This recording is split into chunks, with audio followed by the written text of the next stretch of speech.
The bonfire threw shadows across 3,000 faces, and every one of them was watching the Alpha King press his mouth to the mark on Sanara's throat. She stood on the proving stone at the center of the great amphitheater of Astron Vale, barefoot on granite that had held the feet of queens for 9 centuries. The night sky above was cloudless. The torches along the upper rim burned so bright the amphitheater looked like a bowl of captured stars.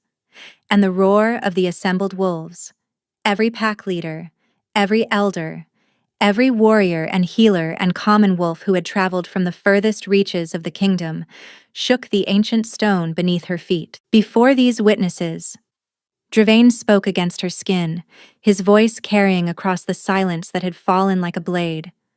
I declare this woman my bonded mate, my equal, my queen. His teeth grazed the claiming mark he had given her 3 months ago in the privacy of his chambers, when they had been nothing more than 2 wolves who had found each other against all expectation. The mark flared with heat at the touch of his lips, sending warmth flooding through her chest. The crowd erupted. Thousands of wolves howling in unison, a wall of raw, primal joy that vibrated in her bones. Warriors stamped their feet.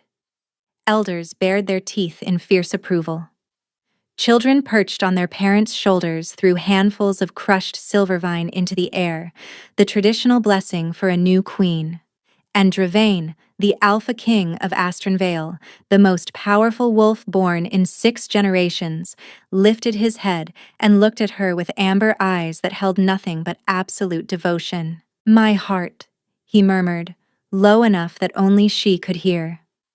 "Now they all know what I have known since the moment I first caught your scent across a crowded market square."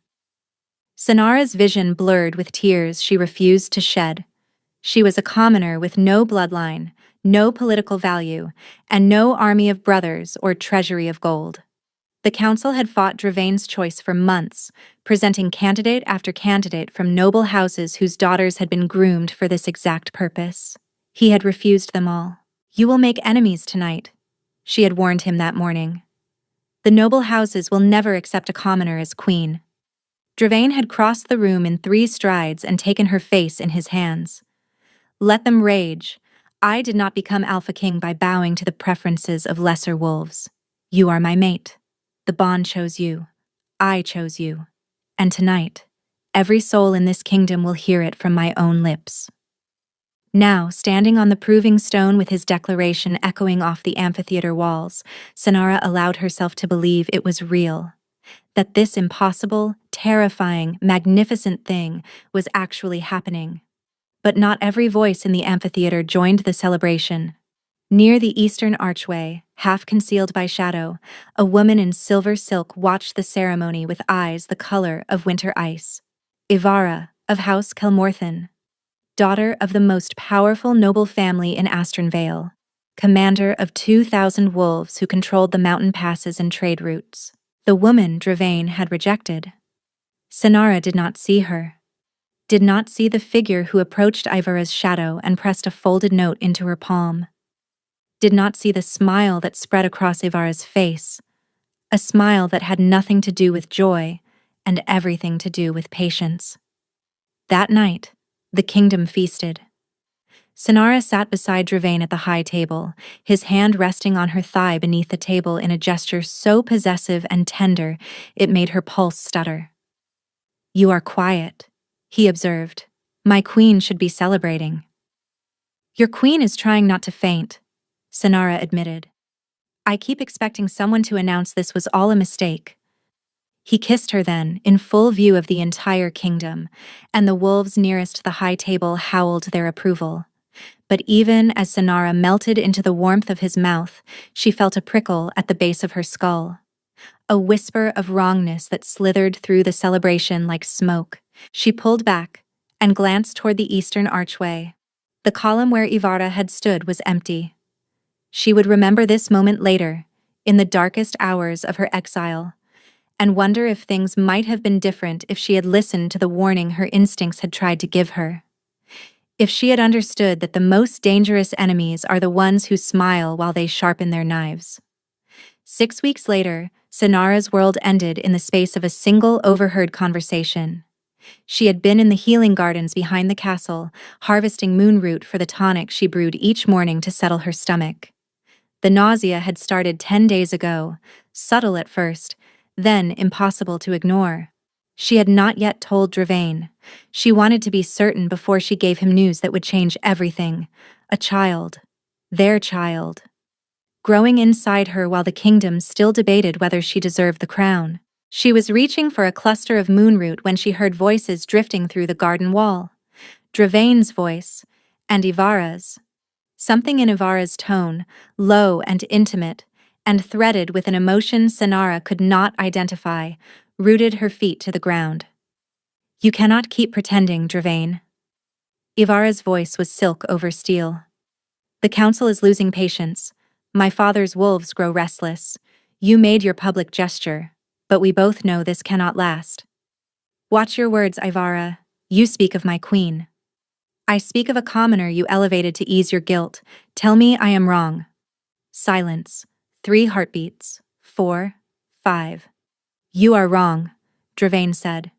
But his voice had changed. The iron certainty she knew so well had softened into something that sounded almost like hesitation. Am I? Then why did you summon me here tonight?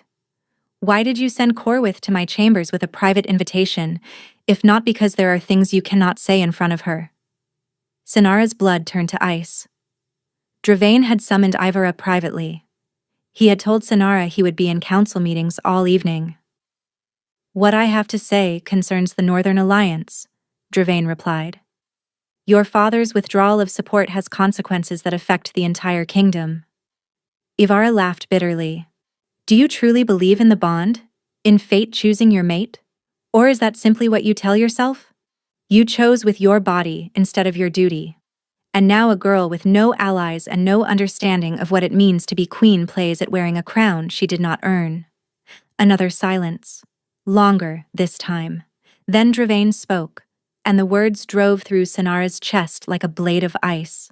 You are not entirely wrong. The situation with the Northern Alliance is more fragile than I anticipated. The Council has made their position clear. That I was reckless. That the declaration was premature. That I allowed personal feeling to compromise the security of the realm. The moonroot fell from her fingers.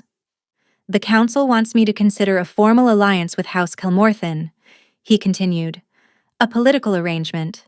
The kind that involves a ceremony. Sanara's knees buckled. A bonding ceremony. With Ivara. 6 weeks.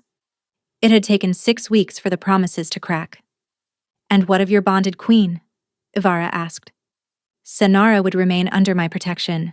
She would want for nothing. Except her mate. Except her crown. Except everything you promised her. I am trying to save my kingdom, Ivara. Do you think this is easy? Do you think I want this? Sanara did not hear Ivara's response. She was already running. The claiming mark burned with sudden vicious heat. Through the bond, she could feel a pulse of confusion. Dravain had sensed her distress. She stumbled into the servants' corridor and nearly collided with Agna, the old wolf attendant who had served her since her arrival at court. Child, what has happened? I need to leave, tonight. Now.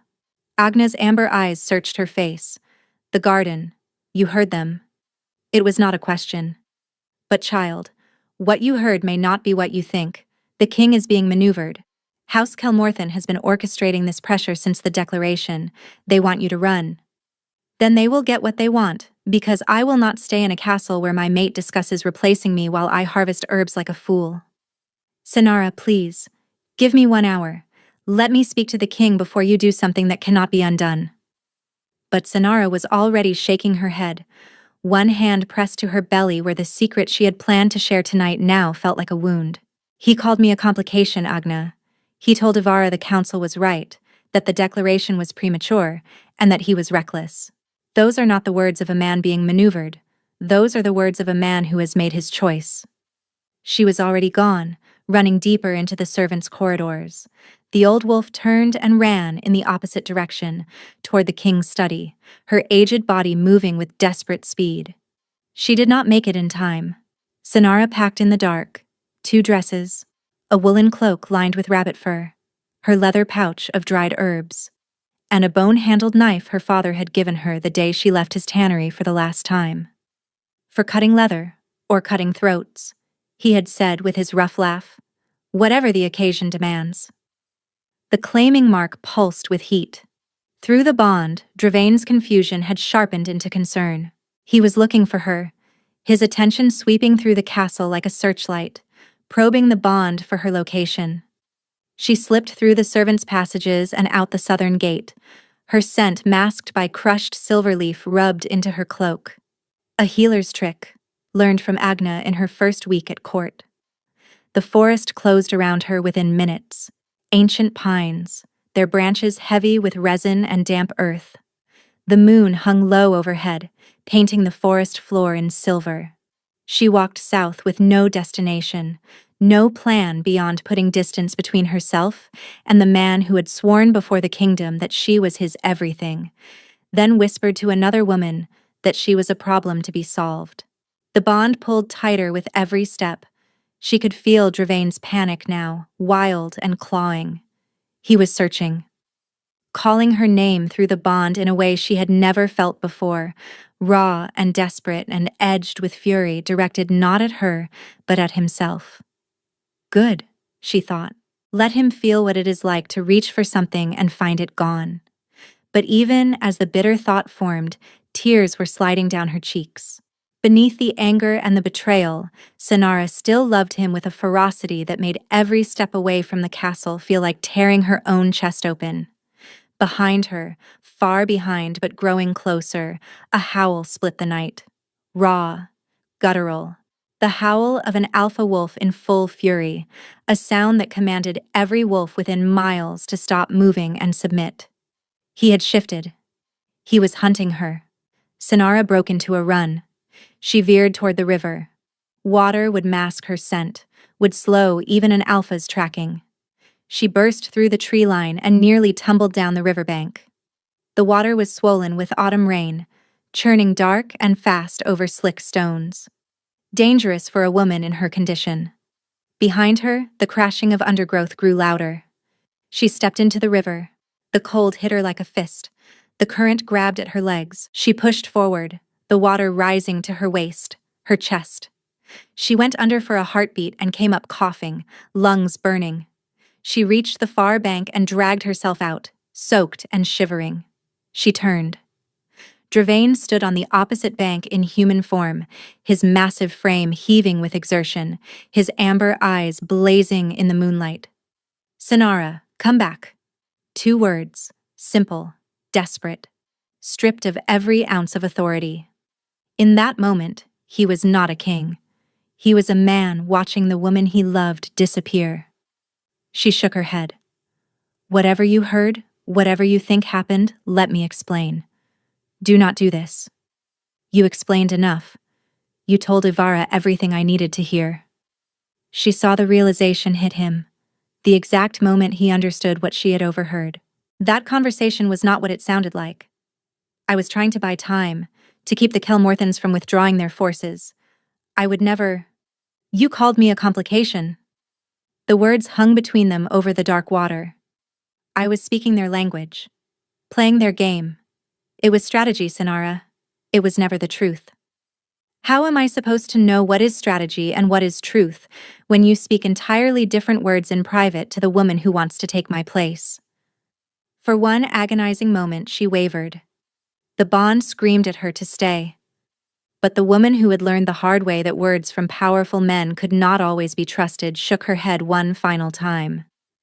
If you chose me, then you would never have given her reason to believe there was still a choice to make. She turned and walked into the dark forest. Behind her, the Alpha King fell to his knees in the shallows. She did not see the tears that cut tracks through the mud on his face. And she did not hear the howl that erupted from his throat, a sound so shattered that wolves in villages 30 miles distant woke from sleep, overwhelmed by a grief that was not their own. By the time Dravain crossed the river, Sonara's scent had dissolved in the wet earth and running water. She was gone. And with her, the air he did not yet know existed. 7 months had passed since the night Sonara crossed the river, and the village of Dunhallow had no reason to suspect that the quiet young widow in the abandoned goatherd's cottage was anything other than what she claimed. She had arrived in the dead of winter, gaunt and hollow-eyed, her belly just beginning to show beneath an oversized cloak. She told the village elder, a grizzled wolf named Brennock who had lost most of his teeth and none of his shrewdness, that her mate had been killed by border raiders. That she had walked south for weeks seeking safety. That she had nothing to offer except her knowledge of herbs and healing. "You smell like grief," he had said. Real grief. Not the performed kind. Then he had given her the cottage and told her to make herself useful. Within a month, Sonara had become indispensable. She treated the blacksmith's infected hand with a poultice that saved his fingers. She brewed a tea that broke the fever plaguing the tanner's youngest boy. She sat with the village midwife through a difficult birth, her steady hands guiding the baby free when the cord wrapped twice around its neck. The villagers called her Nath, a common name, an invisible name, the kind no one would remember if royal wolves came asking questions. But inside, Sonara was not healing. The bond had not severed. When a mate rejected the bond, the connection was supposed to wither within weeks. The mark would fade. The pull would dissolve. Sonara's mark had not faded. It had grown more vivid, darkening from pale pink to deep silver. The color of a bond strengthening rather than breaking. It pulsed at unpredictable moments. When she was grinding herbs at dawn, when she walked through the forest at twilight, when she lay in bed with her hands curved around her swelling belly, feeling the baby shift and tumble. And sometimes, in the thin hours between midnight and dawn, she felt him. Not his presence exactly. Something less defined, but no less real.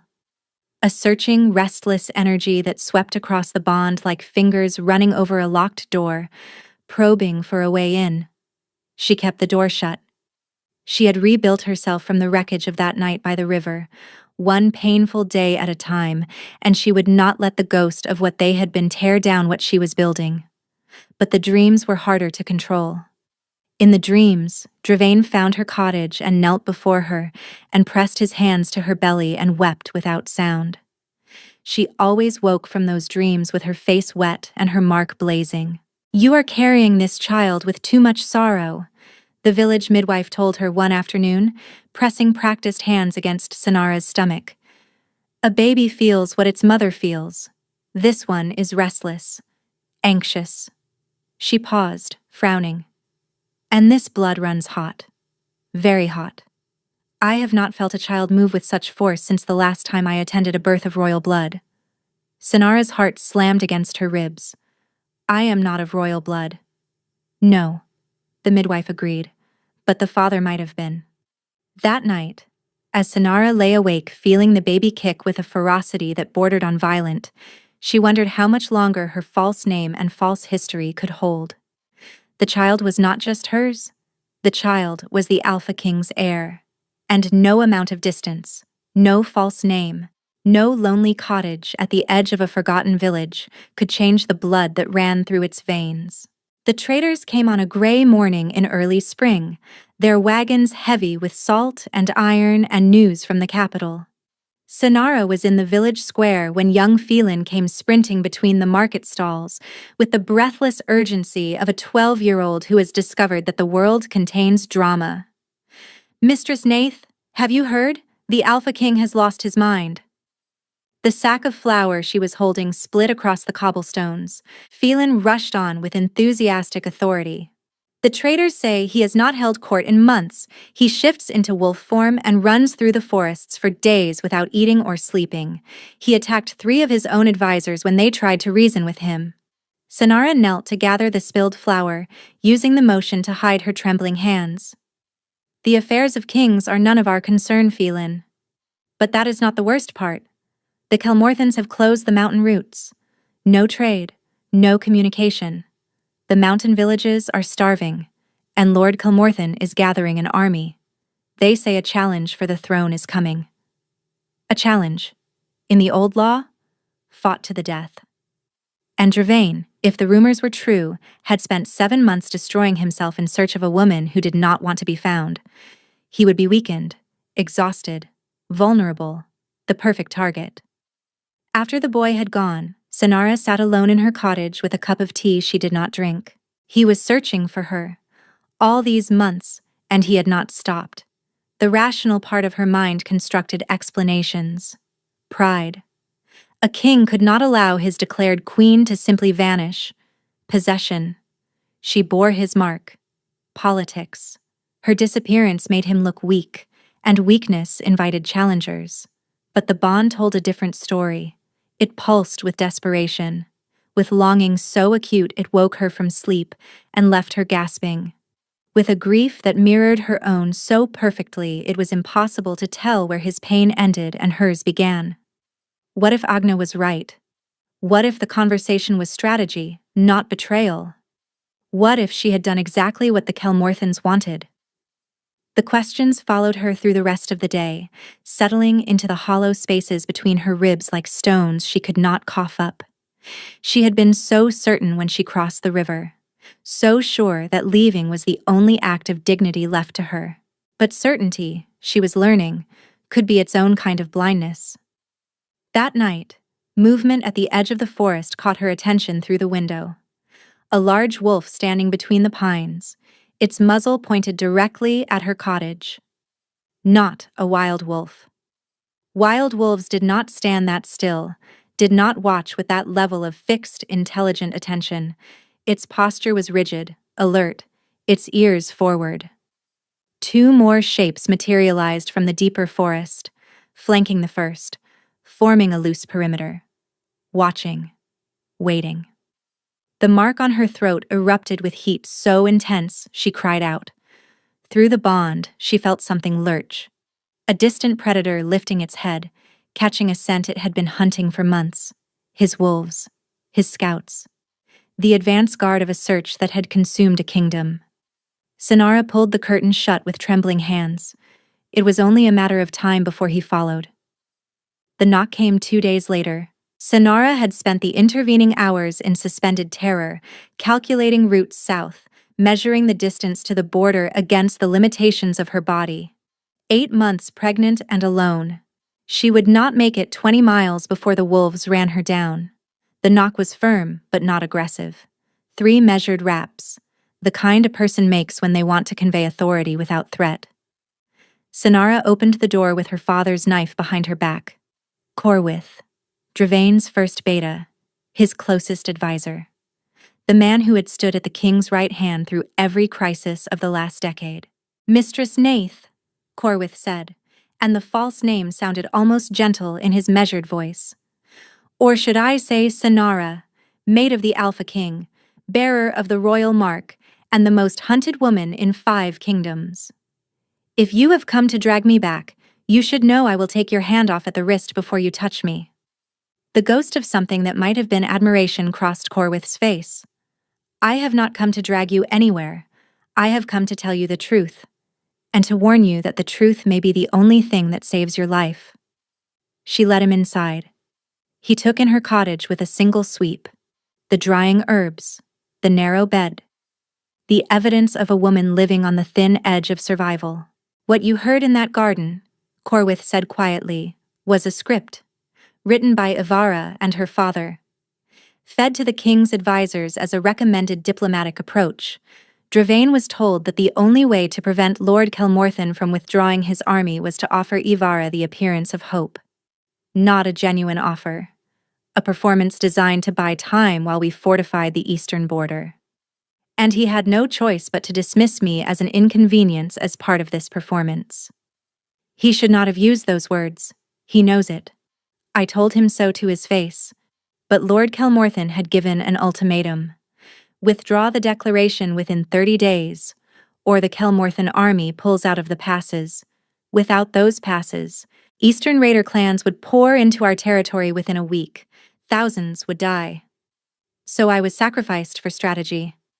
You were protected by strategy. The conversation was designed to stall Kelmorthan, while Dravain repositioned our forces to hold the passes without Kelmorthan support. He was never going to bond with Ivara. never going to set you aside. The entire plan was built around keeping you exactly where you were, as his queen, on his throne, with his mark on your throat. Sonara sank into the chair beside the hearth. Her hands were shaking. He was going to tell you everything that night, Corwith continued. He came to your chambers with the full truth prepared and found you gone. Your clothes taken, your scent trail leading toward the southern gate. He paused. I have served Dravain for 12 years. I have seen him face armies, treachery, and assassination attempts without flinching. I have never seen him break the way he broke that night. Do not ask me to pity him. I am not asking pity. I am telling you what has happened since you left. Kelmorthen declared the bonding fraudulent the moment you vanished. He claimed that Dravain's inability to hold his own mate proved the bond was false. He withdrew his army and began rallying the packs to his banner. Corwith reached into his coat and withdrew a folded square of treated hide, the traditional medium for messages too sensitive for paper. Sonara read it. Then again. The tanner's whelp has been traced to a village called Dunhallow. She is heavy with child. Eliminate both before the king's scouts locate her. Make it look like bandits. The hide fell from her fingers. Lord Kelmorthen does not want you found, Corwith said. You are the only living proof that the bond is real. If you return, every argument he has built collapses. So he has chosen the simpler option. He paused. And the killers he sent could already be here. The baby kicked hard beneath her ribs. Dravain does not know exactly where I am. I have not told him. His arrival with a war party would have alerted the Kelmorthens. I came alone. But the bond is guiding him. He feels you through the mark. He says the pull has been growing stronger for weeks. As if to confirm his words, the mark on her throat flared with warmth. A sound from outside made them both freeze. Not the wind. Not an animal. The sharp snap of a branch broken underfoot. The kind of sound a person makes when they want to be heard.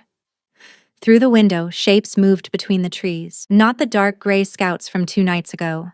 Larger. Moving in tight military formation. And they were circling the cottage from 3 sides. How many exits?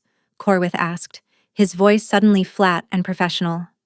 Front door, and a back window to the goat pen. Then we use the window. Can you run? Sonara looked down at her swollen belly. Nearly due. Exhausted. Terrified. I can do whatever I have to do, she said. The front door shuddered under the first blow.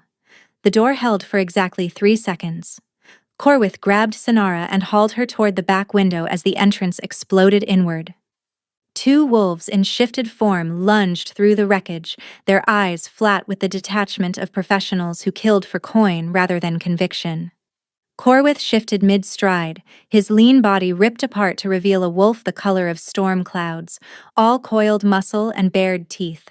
He met the first attacker in the center of the cottage, jaws locking around its throat with a crack that sent blood spraying across Sonara's drying herbs. Go! Window! Now! Sonara grabbed her cloak, shoved the knife into her belt, and threw herself through the back window. The frame caught her hip, her swollen belly making the passage agonizing, but she tumbled into the goat pen and rolled to her feet with a speed born of pure adrenaline. She ran, one arm beneath her belly, the other pushing through undergrowth. The baby was frantic inside her, kicking and twisting as if responding to the danger its mother could not escape. She made it 50 yards before the third wolf found her. It burst through bracken with jaws already open. Sonara screamed and threw herself sideways, hitting the ground hard enough to drive the breath from her lungs. The wolf overshot, its claws raking the earth where she had stood. It turned. Its amber eyes locked on her with cold assessment. Her hand found the knife at her belt. The wolf lunged.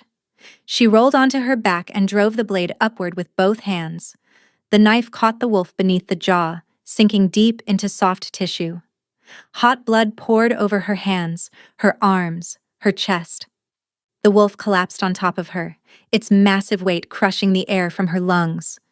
She screamed and shoved the dying animal aside, scrambling to her feet, drenched in blood, the knife still clutched in her shaking fist.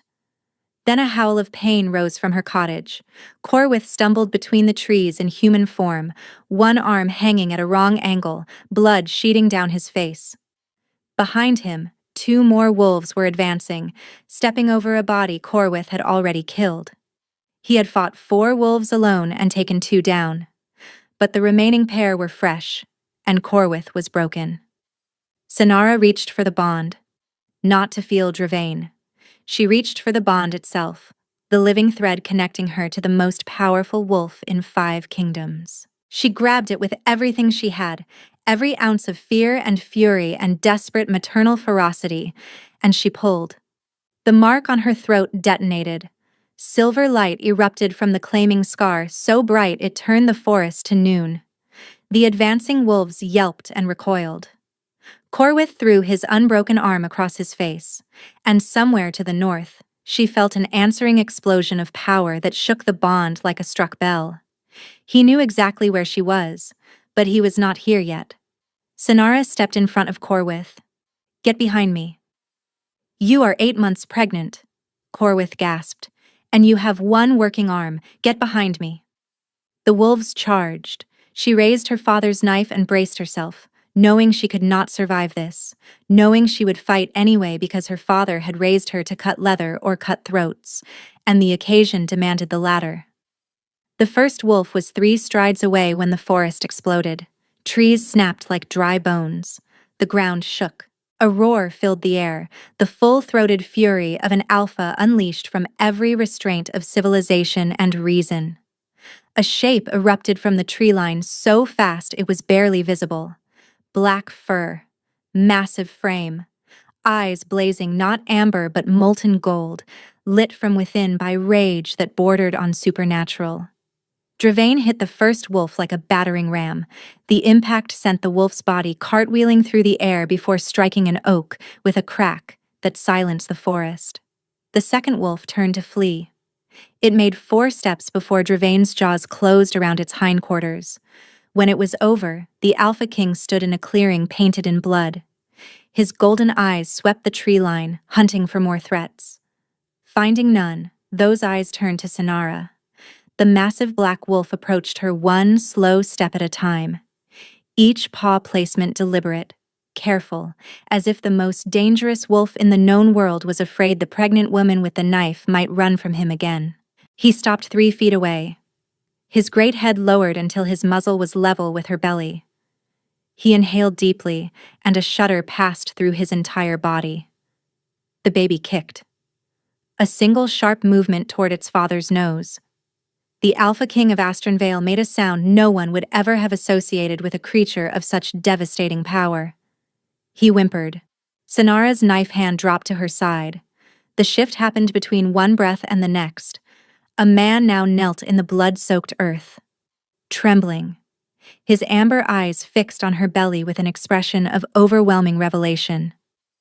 "You are carrying my child," Dravain whispered. "You have been carrying my child this entire time." She could see what the months had done to him. His face was gaunt, cheekbones standing out like blades beneath skin that had lost all color. His eyes were ringed with shadows so deep they looked like bruises. His body, once a monument of controlled power, was wasted and lean. He looked like a man who had been dying. "Why did you not tell me?" "Because I was going to tell you that night. The night I heard you in the garden. I had practiced the words. I was going to take your hand and press it here." She touched her belly. "And instead, I heard you discuss replacing me with the woman who had been sharpening her claws for my throat since the day I arrived." Dravain's face crumpled. The expression was not grief. It was the look of a man who has just understood the full dimension of what he has lost. "I was never going to replace you. Corwith told you the truth. Every word I spoke to Ivara was calculated to keep her father's army in the passes long enough to fortify the eastern border. You could have told me that before you met with her in secret." "I should have. I should have trusted you with the full picture instead of trying to shield you from court politics. That was my failure, Sonara. Mine." Sonara stared at the man kneeling in the mud and felt the war inside her chest reach its breaking point. 7 months. 7 months of grief so heavy it had bent her spine. 7 months of telling herself that leaving was strength, that the pain would eventually fade. It had not faded. It had calcified. "You let me believe I was disposable," she said, and the words came out quiet, which was worse than shouting. Shouting could be dismissed as hysteria. Quiet could not be dismissed as anything but truth. "You stood on the proving stone and told the kingdom I was your mate, your equal, your queen. 6 weeks later, you sat in a private courtyard with the woman your council wanted you to choose and told her the council was right, that you were reckless, that I was a complication." Words designed to keep her father from withdrawing his army. Words you chose to speak. Words you could have refused. Sonara's voice trembled. "Do you have any idea what it feels like to hear the person who claimed your soul describe you as a complication to the woman who wants to take your place?" "Yes, because I have spent 7 months imagining exactly how those words sounded to you. Every time I hear my own voice saying them, I want to tear my own throat out. That is not good enough. I know. Knowing is not good enough either." Dravain's hands clenched in the dirt. "Then tell me what is. Tell me what I have to destroy or build or sacrifice to make you believe that I never, for one heartbeat, stopped choosing you." "You cannot say anything. That is the point. Words are what got us here. Your words on the proving stone. Your words in the garden. I am drowning in your words, Dravain, and I cannot tell which ones are real." Then he did something she did not expect. He tilted his head and bared his throat. Not the casual gesture of a wolf showing deference, the full exposure. Chin raised, neck stretched, pulse point offered to the open air. Among wolves, the most profound act of submission. A wolf who bared its throat, placed its life entirely in the other's hands. An alpha king had not bared his throat to anyone in living memory. "Then I will stop talking," he said, his voice barely above a whisper. "And I will show you, however long it takes, whatever it costs. I will show you that the man who spoke to Ivora was playing a part he despised. And I will show you that the man who knelt before you in the amphitheater is the only version of me that has ever been real." The bond pulsed with heat so intense that Sonara gasped. Through the silver thread she felt everything he was feeling. Not in words, in raw, unfiltered sensation. The long months of agony, the nights running in wolf form until his paws bled. The moment he had woken 3 days ago with the bond blazing and known she was alive and afraid. She felt his terror when he had heard her scream in the forest, his wolf obliterating every rational thought in a tidal wave of protective fury, the single, consuming imperative. Get to her. Get to her. Get to her. And beneath all of it, something so simple and overwhelming it nearly drove her to her knees. Love. Not the poetic love of the declaration ceremony. This was messy and desperate and ugly with suffering. A man hollowed out by the absence of one person who would burn the rest of the world to ashes if it meant standing in her presence for 5 more minutes. "I cannot forgive you yet," Sonara whispered. "I am not asking for forgiveness. I am asking for the chance to earn it." Behind them, Corwith stirred. "My king. There may be more assassins. We need to move." The moment fractured. Dravain rose, the vulnerable man replaced by the calculating predator who had held a throne for a decade. "How many attacked?" he asked. 6. I killed 2. Your mate killed 1. You killed the other 3. Corwith paused. "Your mate killed 1. Dravain's gaze returned to Sonara, to the blood on her hands, to the blade at her belt. "A commoner with a knife," he said softly, and something fierce and proud moved through his eyes. She did not smile, but she did not look away either. "We need to get Corwith to shelter," she said. "His arm is broken and that gash needs stitching. Then you are going to tell me everything.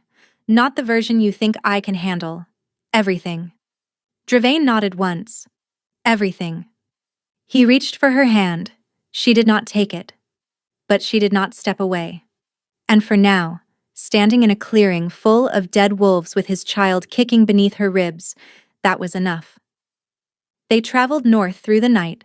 Sinara on the horse Corwith had ridden from the capital, Dravain walking beside her in human form with one hand resting on her knee. Corwith rode behind them, his broken arm bound to his chest, his face gray with pain despite Sinara's field dressing. Around them, wolves materialized from the darkness. Dozens, silent and massive, falling into formation without command. Dravain's wolves, the ones who had been scouring the countryside for months in search of their king's mate. They moved like shadows, forming a living perimeter around the small column. Dravain talked as they rode. He talked until his voice was hoarse, and then he talked some more. He told her about the night she vanished, how he had come to their chambers with a bottle of blackberry wine and a speech prepared, the full truth. How he had opened the door to an empty room and felt the bond stretch taut, and then begin to scream. He told her about the search. The first 3 days spent entirely in wolf form, running the southern forests until his body gave out, and he collapsed on a riverbank and had to be carried back to the castle by his guards. The scouts sent to every village, every border crossing. The rewards offered, the threats made.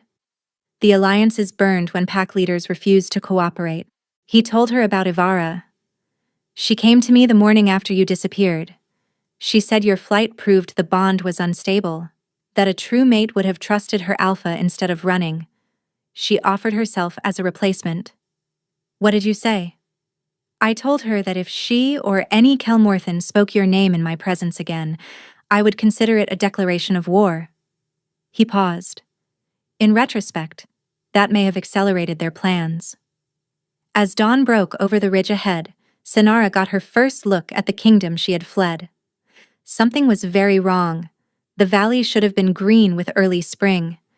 Instead, the fields were brown and dead. Smoke rose from a dozen points, not cooking fires, but structures burning. And above the castle, where Dravain's banner should have flown, a different standard snapped in the morning wind. The silver mountain wolf of House Kelmorthan. Dravain went perfectly still. Corwith rode up beside them, his face ashen. It happened 2 days ago. Lord Kelmorthan declared you mentally unfit and invoked the old law of sovereign removal. Half the guard defected. The rest were overwhelmed. My people, the wolves who refused to submit. Kelmorthan has taken hostages. 43 wolves scheduled for execution at sundown today. The charge is treason. Sinara's stomach dropped. Including Agna. The name hit her like a blow. Agna, who had tried to stop her from running, who had begged for 1 hour, who had spent 7 months in a castle controlled by enemies and refused to bend the knee even when the walls fell around her. We have to save them, Sinara said. You have been running and fighting and bleeding for hours. I will not let you walk into a castle held by the man who sent assassins to murder you and our child.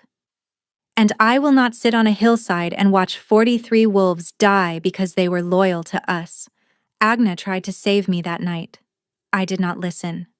I will not abandon her now. Through the bond, she could feel his wolf raging against the idea. Every instinct screaming to carry her somewhere safe. But he also felt what she felt. The iron refusal to let others pay for the choices she had made. The stubbornness that had made him fall in love with her in the first place. Together, he said finally. But you stay behind the front line. You do not enter the castle until Kelmorthan is dealt with. Sinara did not agree. She did not disagree either. And Dravain, beginning to understand that his mate's silences were far more dangerous than her arguments, felt a chill that had nothing to do with the mountain air. They reached the castle walls by midday. Dravain's wolves had swelled to nearly 200 during the march, loyal wolves emerging from hiding across the countryside. But the castle held over 1,000 Kelmorthan soldiers, and its walls were designed to withstand siege. A frontal assault would be a bloodbath. Dravain crouched behind the ridgeline with his war council, sketching approaches in the dirt. Corwith leaned over the crude map with his good arm. A scarred female named Thandris suggested the sewage tunnels beneath the north wall, and emerged directly beneath 1,000 hostile soldiers. Dravain shook his head. We need a distraction. something that pulls Kelmorthen's attention to one point while we strike at another. Sinara listened from her position 10 yards behind the war council, where Dravain had stationed her with 2 guards and explicit instructions not to move. She listened to plan after plan being proposed and rejected. She listened to the sun descending toward the horizon, toward sundown, toward the execution of 43 wolves. And she made a decision. She did not think about it. Thinking would have meant calculating the odds, and the odds were a death sentence. She simply stood, walked past her guards with the calm authority of a woman who expected to be obeyed, and descended the ridge toward the castle gate. The ground was uneven beneath her feet. Her belly pulled at her balance with every step. Behind her, she heard one of the guards call her name, then the scramble of boots on loose rock as they sprinted after her. By the time they reached her, she was already within shouting distance of the walls. "I am Sinara, maid of the Alpha King, bearer of his mark and his heir. I am requesting an audience with Lord Kelmorthen." A face appeared above the battlements. Silver-haired, sharp-featured, mouth curved in the satisfied smile of a predator watching prey walk into the trap. Lord Halverson Kelmorthen. The runaway returns, and in such a delicate condition. His eyes moved to her belly. "Does the king know you are here?" Behind her, a sound that might have been the beginning of Dravain's scream before Corwith clamped a hand over his mouth. "I have come to offer a trade. You have 43 hostages of no political value. They are liabilities, not leverage. I am leverage. Release them all. In exchange, I enter the castle willingly." "Sinara, no!" Dravain's voice tore across the ridge. She did not turn, could not turn. If she looked at him now, her courage would shatter. Kelmorthen studied her. "You realize the moment you are inside these walls, the king cannot touch me without risking your life. I realize that. And you would do this. For servants and old women. For people who were loyal to us when loyalty carried a death sentence." "Yes." Kelmorthen laughed. A genuine laugh, rich with amusement that made her skin crawl. "Foolish, but brave. Very well. I accept your terms." He gestured behind the wall. The minutes that followed were the longest of Sinara's life. She stood in the open ground before the gate, exposed, her hands clasped beneath her belly, while the sounds of chains being struck and bolts being drawn echoed from inside the walls. Then the gate creaked open and a stream of battered, terrified wolves stumbled out into the daylight. Sinara counted. 39, 40, 41, 42, 43. The last was Agna, bruised, wrists raw from bindings, but her amber eyes fierce and unbroken. "You stubborn, reckless, magnificent child," Agna whispered. "Get them to safety. Dravain's wolves are on the ridge." Agna grabbed her hand. "Do not go in there. He will kill you." Sinara smiled. A terrible smile, full of fear and resolve, and something that looked almost like peace. "He will try." She freed her hand gently and walked through the gate. The iron portcullis dropped behind her with a sound like the closing of a tomb. The great hall of Astronvale had been transformed, Dravain's banners torn down and replaced with Kelmorthen's silver. Long tables overturned as barricades. Armed wolves lining every alcove, every doorway, every shadowed corner. On the stolen throne sat Lord Kelmorthen, with Ivara at his shoulder. Ivara looked at Sinara's belly and something ugly moved through her ice-blue eyes. The commoner bred before she ran. How common? Sinara ignored her. Her attention was fixed on Kelmorthen. "You are either very brave or very stupid," he said. "I have not decided which. I am a mother protecting her child, which makes me something far more dangerous than either." "Dangerous? You are a pregnant commoner alone in a room full of my soldiers. What danger could you possibly represent?" "The danger of truth. I am the living proof that your justification for this coup is a lie. You told the kingdom the bond was false, that the ceremony was a fraud, that his obsession with a missing woman proved he was unfit to rule." Sinara placed both hands on her belly. "But I am standing here, Lord Kelmorthen, alive, marked, carrying his heir. The bond is real. The ceremony was valid. And every wolf in this kingdom will know it the moment they see me. Kelmorthen's smile faltered. Which is why she cannot be allowed to leave, Ivara said. She descended from the dais, drawing a blade with a faint green sheen, wolfsbane extract. A tragic accident. The unstable girl attacked the new sovereign and had to be put down. Such a shame about the baby. Several soldiers exchanged uneasy glances. Killing a pregnant woman sat poorly with wolves whose deepest instincts commanded the protection of mothers and unborn young. Ivara raised the poisoned blade, and the baby moved. Not a kick. A surge of energy that started in her womb and radiated outward through every vein, every nerve, every cell. Hot and fierce and ancient, carrying a sound only Sonara could hear. The sound of a wolf cub howling for its father. The bond on her throat ignited. Silver light exploded from the claiming mark. Soldiers stumbled backward. Ivara froze mid-stride, and Sonara felt her body begin to change. She had never shifted, had never felt the call of the wolf. She was a woman with no bloodline, no right to the transformation that defined their kind. But the child inside her was not common, the product of a true mate bond, the first in 3 generations. Its power poured into its mother with the force of a river breaking through a dam. Sonara screamed as her bones reshaped. Every joint cracked and reformed. Silver-white fur pushed through her skin, her spine arched, her jaw extended. Even as her body transformed, a cocoon of warmth and light wrapped around the baby, the cub using its own nascent power to shield itself while it gave its mother the strength to survive. Where a pregnant woman had stood, a wolf now crouched on the stones of the great hall.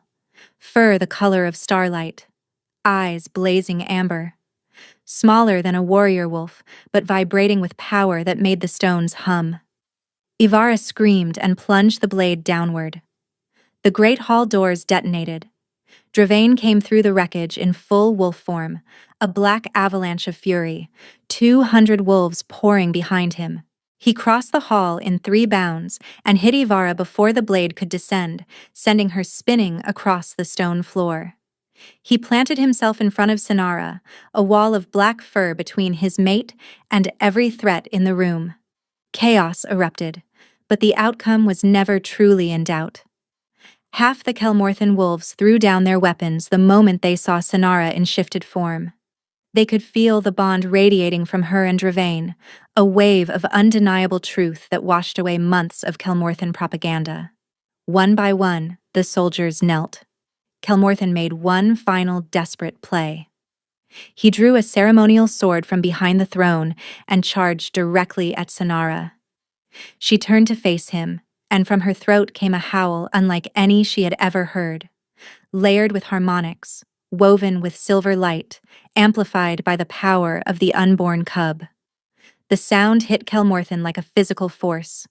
His sword dropped, his hands flew to his ears as the howl spoke directly to his wolf. Submit. The command was not spoken, it was felt.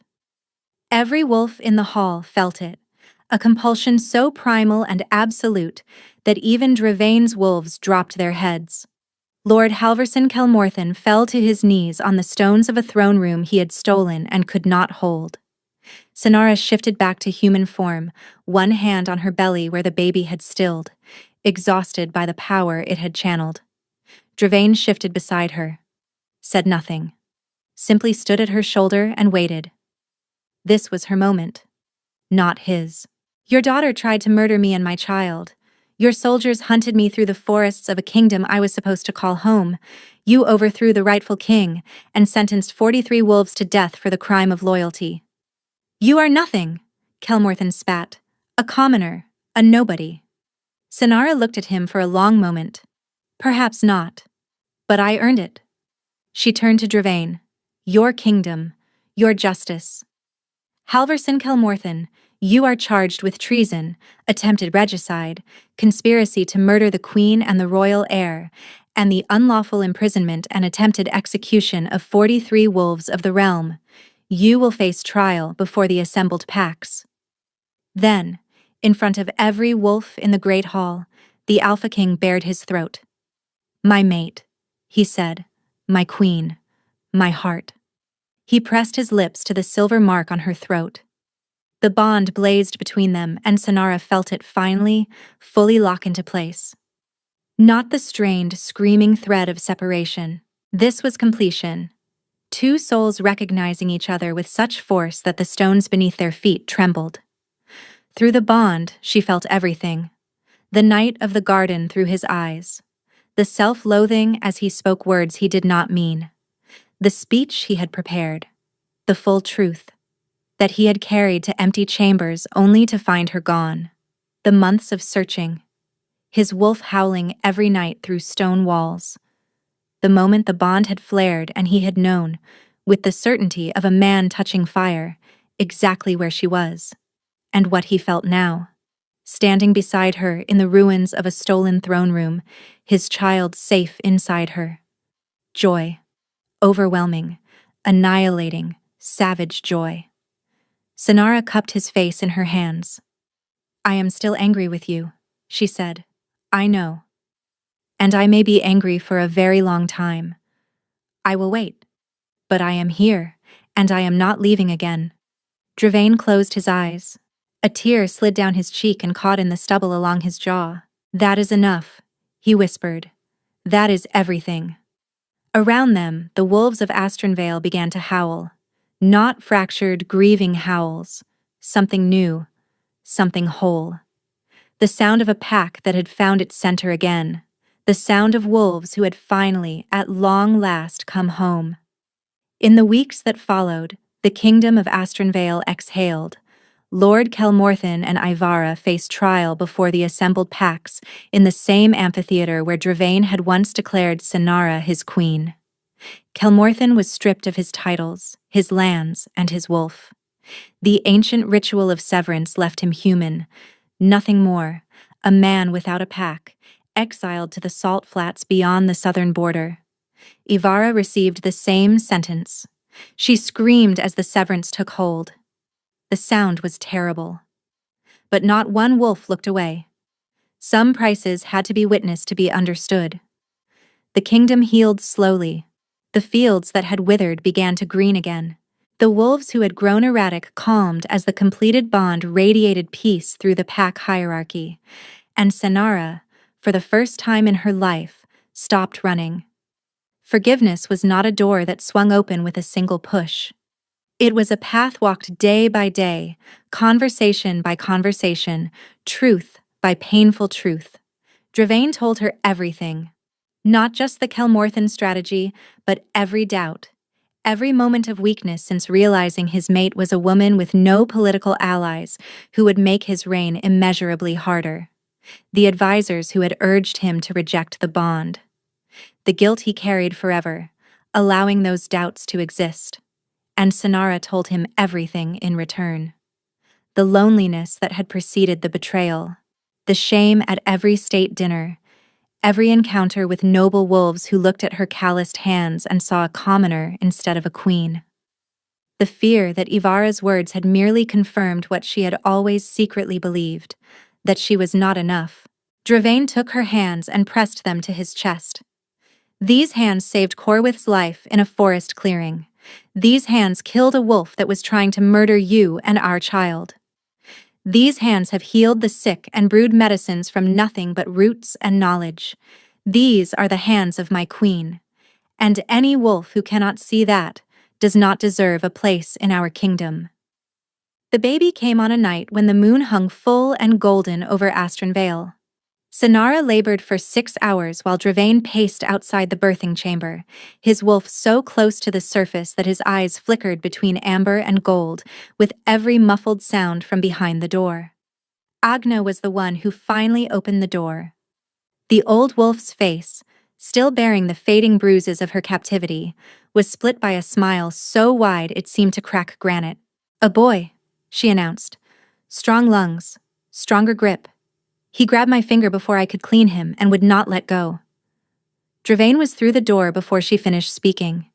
He found Sonara propped against the pillows, exhausted and radiant, with a small bundle cradled against her chest. The baby was red-faced and furious, tiny fists clenched, dark hair already thick against his scalp. And when Dravain touched his son's cheek with one trembling finger, the baby opened his eyes. Amber. Deep, clear, unmistakable amber, the eyes of the royal bloodline. The Alpha King of Astronvale sat on the edge of the bed and wept. Sinara watched him cry and felt the last wall inside her chest dissolve. Not because the tears proved his love. She had known his love was real since the night in the forest, since the moment he had knelt before her and bared his throat with desperate humility. The wall dissolved because she finally believed she deserved it. That a commoner with calloused hands and no bloodline could be worthy of a king's devotion.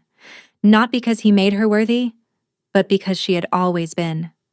"Let me hold him," Dravain whispered. She placed their son in his father's arms. The baby settled immediately, curling against Dravain's broad chest, his furious cries fading to soft, contented sounds. The bond between father and child was instantaneous, a flicker of silver light that passed between them like a whispered promise. "He has your stubbornness," Dravain murmured, cradling the boy with exaggerated care. He would not let go of Agna's finger. "He has your temper," Sinara replied. "He has been kicking me without mercy for months." Dravain pressed his forehead to hers. Through the bond she felt his gratitude, his wonder, his fierce and trembling joy. "Thank you," he said, "for coming back, for giving me the chance to earn what I almost lost." Sinara's hand came up to trace the mark on his throat, the scar her own teeth had left during the completion of their bond in the Great Hall. It matched the silver mark on her own throat, twin declarations written in skin and sealed in blood. "You have not finished earning it," she said softly. "I know." He smiled. "I will spend the rest of my life trying." Outside the window, the wolves of Astronvale lifted their voices to the golden moon, a song of celebration, of renewal, of a bond that had been tested by betrayal and silence and distance and war, and had emerged not merely intact, but unbreakable. In the great tapestry of Astronvale's history, the weavers would add a new thread. The story of a commoner who walked barefoot onto the proving stone and captured a king's soul. Who fled into the darkness when trust shattered like glass. Who killed a wolf with her father's knife and walked unarmed into an enemy fortress to save 43 strangers. Who howled with the voice of an unborn king and brought a usurper to his knees. The story of a woman who learned that the hardest battle was not fighting enemies or surviving exile or even forgiving the man she loved. The hardest battle was believing she was worth fighting for. She had won that battle, and she would never doubt it again. Thank you so much for listening. I hope you enjoyed this story.